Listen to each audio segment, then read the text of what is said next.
À l'étranger, cette image de la matinée, le drapeau israélien flotte au point de passage de Rafah dans le sud de Gaza.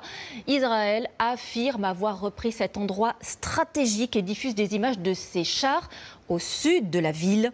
Dans le même temps, il y a aussi cet espoir d'une trêve puisqu'un projet d'accord vient d'être accepté par le Hamas. Reste à savoir ce que va décider Benyamin Netanyahou.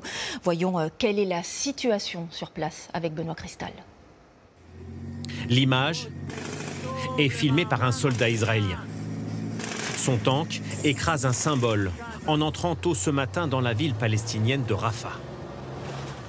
Tsahal prend le contrôle de ce poste frontière avec l'Égypte où passent d'habitude des centaines de camions d'aide humanitaire.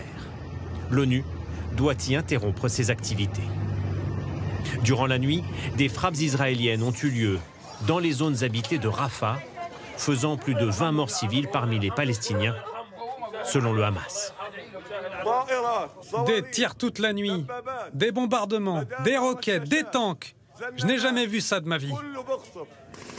Tsahal contrôle déjà la majeure partie de Gaza et avance ce matin au sud, dans un corridor le long de la frontière avec l'Égypte, à la recherche de militants du Hamas.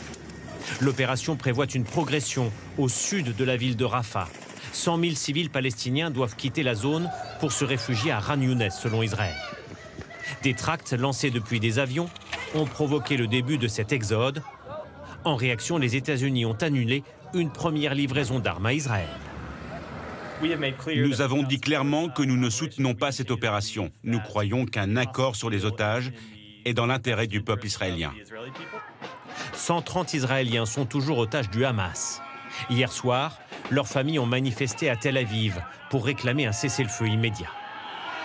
Les Palestiniens, eux aussi, sont descendus dans la rue après l'annonce d'un accord de trêve par le Hamas.